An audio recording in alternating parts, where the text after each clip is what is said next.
कुलस्वामिनी आई तुळजाभवानी, ग्रामदैवत वागेश्वर महाराज, हिंदवी स्वराज्य संस्थापक छत्रपती शिवाजी महाराज, धर्मवीर छत्रपती संभाजी महाराज यांना मानाचा मुजरा करून या ठिकाणी उपस्थित सर्व माता पिता बंधू भगिनी, सर्वप्रथम आपण सर्वजण या ठिकाणी उपस्थित राहिलात त्याबद्दल मी आपल्या सर्वांचं मनापासून हार्दिक आभार व्यक्त करतो। आज आपली ही तिसरी मीटिंग आहे। आतापर्यंत आपण आयुक्तांना 3 निवेदन दिलेले आहेत। पहिलं निवेदन दिलं त्यावेळी स्वतः आमदार महेंद्र लांडगे आपल्या सोबत होते, त्यावेळी आपण प्रवीण गायकवाड यांना निवेदन दिलं आणि ते निवेदन आयुक्तांपर्यंत पोहोचलं। दुसरं निवेदन आपण सोमवारी दिलं, ते निवेदन देखील आयुक्तांच्या पीएना दिलं आणि ते पण निवेदन आयुक्तांपर्यंत पोहोचलं। तिसरं निवेदन आपण मंगळवारी दिलं, त्यावेळी आपल्या गावातील लोकप्रतिनिधी आयुक्तांना भेटले आणि ते निवेदन देखील त्यांनी मान्य केलं। परंतु त्यावेळी आयुक्तांनी ज्या गोष्टी सांगितल्या त्याच्यावरती देखील बारकाईने विचार करणं गरजेचं आहे। त्यावेळी आयुक्त काय बोलले, तुम्ही ग्रामस्थांची मीटिंग लावा, मी त्यांना समजून सांगायचा प्रयत्न करतो। म्हणजे पूर्णपणे टीपी काढायचा अजून त्यांच्या डोक्यात नाही असं दिसतंय, त्यामुळं ही आजची मीटिंग आपण आयोजित केलेली आहे। आता याच्याबद्दल एक जे काय आता आपल्याबद्दल चाललंय त्याच्याबद्दल एक उदाहरण देऊन तुम्हाला सांगतो, म्हणजे आपल्याला पुढची दिशा कशी ठरवायची। आता नुकतंच सिंदूर ऑपरेशन झालं, त्याचं उदाहरण देऊन आपल्याला सांगतोय।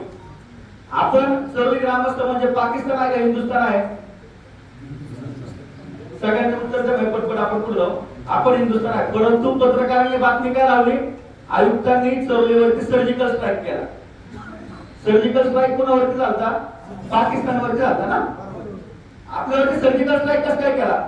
आपल्या इथं येऊन आपल्या माता भगिनीचा सिंदूर लुटायचं काम काश्मीरमध्ये येऊन त्यांनी अतिरेकी घुसवले आणि आपल्या माता भगिनीचा सिंदूर लुटलेला आहे। आपल्या जमिनी लुटल्यात, आपल्या जमिनीवरती टिपीचं आरक्षण टाकले। थोडक्यात आपल्याला याचा बदला घ्यायचा। आपलं गाव जर का हिंदुस्थान आहे तर नितीन आप्पा आपले मोदी आहेत। आता आप्पा मोदी म्हणजे तुम्ही म्हणताल मी राहुल गांधी, मत करून घेऊ नका। नाही नाही, मत करून घेऊ नका। आमचं राज्य छोटे आहे, वडमुखवाडी आम्ही शिवसेना म्हणजे मुंबई समजा तुम्ही। बरोबर वडमुखवाडीवरती आता धोका आहे का? म्हणजे टीपी मध्ये वडमुखवाडी चॉईसवाडी आहे का? सचिन भाऊ पण इथे बसलेले आहेत आणि बरीच जण आहे चॉईसवाडी, ते पण वडमुखवाडी मध्ये पण वडमुखवाडी चॉईसवाडी टीपी मध्ये नाहीये, तरी पण आम्ही या ठिकाणी आहे। कारण का तर जेव्हा जेव्हा हिमालयावरती संकट येतं तेव्हा सह्याद्री जाऊन जात। याच्यामध्ये कुठले राजकारण नाही, जे गावात संकट आलंय आपल्याला सगळ्यांना मिळून त्याला सामोरं जायचं। आता आपण जर का सर्जिकल स्ट्राईक करायचं आहे पाकिस्तानवरती, आयुक्तावरती, आपण तुम्हाला एक सांगतील का आपल्याला मोर्चा न्यायचा आहे? आपण जाऊन आयुक्तांना निवेदन देऊन आले म्हणजे त्यांनी प्रयत्न केला, पण ज्या काही गोष्टी त्या सगळ्या गोष्टी भूमिका आपल्याला मांडता येणार नाही, कारण त्यांच्यावरती पण काही बंधन आहे। परंतु हे सगळं करत असताना आपल्याला जगभर पाकिस्तानची बदनामी करायची, जगभर पाकिस्तानची बदनामी करायचं काम आता आपल्या मीटिंगच्या माध्यमातून चाललेलं आहे। आपण थांबलेलं नाही, आयुक्तांना निवेदन देऊन आपण गप्प बसणार नाही, आपल्याला चालू आहे हा संदेश त्यांच्यापर्यंत जाणं गरजेचं आहे। बरं, जगभरातून आपल्याला इतर देशांचा पण पाठिंबा मिळणं गरजेचं आहे।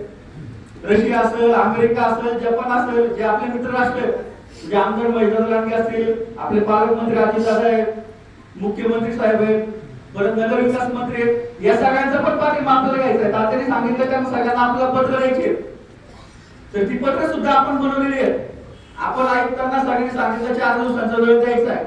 4 दिवसांचा वेळ आपण आजपासून आयुक्तांना देऊ। आधी 2 दिवस झालेले पत्र देऊ, सोमवारपासून आपण पत्र देतो, त्याच्या आधी पण आपली माहिती त्यांच्यापर्यंत गेलेली आहे। बरं, त्यांनी काय केलं, चिखलीचं आरक्षण उठवलं, आताच मग सांगितलं, आणि आपल्यावरती आपलं आरक्षण उठवलं नाही। पाकिस्तान सारखा आपल्यावरती अतिरेकी हल्ले करतोय, त्यांचं म्हणणं काय येतंय, यांना फरक पडत नाही। आपण शेंड आहे का? आपली जमीन आपण जाऊन देणार आहे का? नाही। हे आपण अतिरेकी हल्ल्याला बदला घेणार हे त्यांना सांगणं आपल्या सगळ्यांचं काम आहे। तो बदला घेण्यासाठी आपल्याला वेगवेगळे पर्याय। मला सकाळी पण एक फोन झाला, त्यामध्ये सांगण्यात आलं की आपल्याला चौली गाव बंद ठेवावं लागेल। चरोली गाव बंद ठेवायचं म्हटलं तर फक्त चरोली गाव बंद ठेवायचं का नाही, तर संपूर्ण 12 वाड्या आणि एक पण दुकान त्या दिवशी चालू नाही राहिलं पाहिजे. सगळ्या सूचना आपण देता येणार नाही, सगळ्या भूमिका आपण मानता येणार नाही, परंतु ती काही जबाबदारी आम्ही सुद्धा घेतो. जर का गाव बंदचा आवाज झालं, काही व्हॉट्सअपवरून सगळ्या सूचना मिळल्या जातील, तर त्याचं पालन तंतोतंत करण्याची जबाबदारी प्रत्येक नागरिकाने घ्यायची, एवढंच मी तुम्हाला सांगतो. आपण गाव बंद करून थांबायचं का नाही, तर प्रत्येक गावकऱ्यांनी ठरवायचं की कोणत्याही पद्धतीचा टॅक्स इथून पुढे पिंपरी चिंचवड महानगरपालिकेला आम्ही देणार नाही, जोपर्यंत टीपीचं आरक्षण होत नाही. आपल्या गावातलं जे टॅक्स ऑफिस आहे, तर संकलन केंद्र आहे, ते केंद्र पण आपल्याला बंद करायचं, टाळा ठोकायचं आणि सगळ्यांना उपस्थित राहायचं. आता भाऊ बोलले की दरवेळेस तुम्ही मीटिंग बोलवली, प्रत्येक वेळेस मला यायला लागेल, सगळ्यांना वेळ नाही, परंतु हा आपल्या जीवन मरणाचा प्रश्न आहे, आपल्या माता भगिनीच्या कुंभावरती आलेला प्रश्न आहे, आपल्या पोराबाळांच्या भविष्याचा प्रश्न आहे. आपल्याला थोडेच दिवस संघर्ष करायचा आहे. जर का टीपीचा आदेश उद्या जरी आला ना, तरी आपण सगळं थांबू.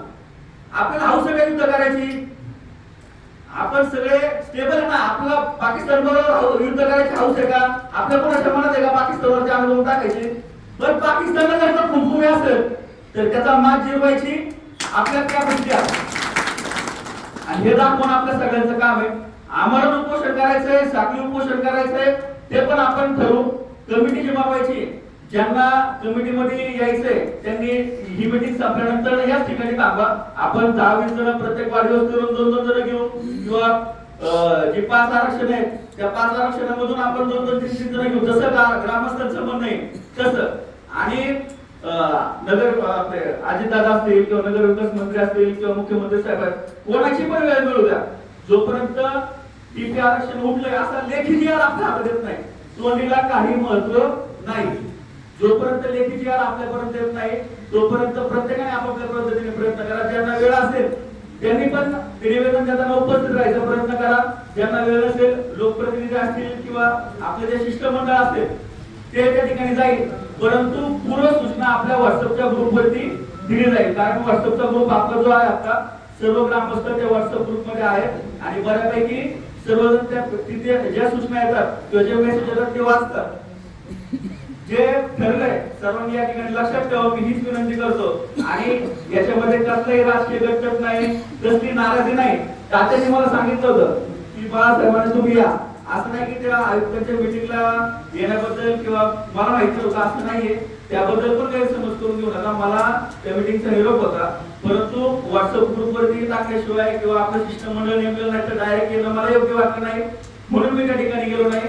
एवढंच मी या ठिकाणी सांगतो. आणि ग्रामस्थांचा जो काही निर्णय होईल त्या निर्णयामध्ये सगळ्यांनी उपस्थित राहायचंय, वेळ द्यायचा आहे. कोणी असं म्हणायचं नाही की मला काम आहे, मला हे नाही. आणि जे तात्यांनी सांगितलं, जर का पिंपरी चिंचवड महानगरपालिकेवरती जायची वेळ पडली तर आपलं गाव मतदान 40,000 आहे, लोकसंख्या त्याच्यापेक्षा जास्त आहे. आणि त्यामुळं आपण जे एखादा समजा उमेदवार निवडून आल्यावर ज्या पद्धतीने जल्लोष करायला पिंपरी चिंचवड महानगरपालिकेत जातो, त्या पद्धतीने प्रत्येकाने त्या ठिकाणी येणं गरजेचं आहे. आता सर्जिकल स्ट्राईक कोणी केला तर कर्नल सोपी यांनी केला, म्हणजे नेतृत्व कोण करणार, माता भगिनी. आपल्या आंदोलनाचं नेतृत्व माता भगिनी करतील, हे देखील मी या ठिकाणी सांगतो. आणि याच्यानंतर आपले मोदी साहेब नितीन आप्पा काळजे यांना मी विनंती करतो की आपण आपल्या आंदोलनाला पुढील दिशा द्यावी. धन्यवाद. जय हिंद, जय महाराष्ट्र, जय शिवराय.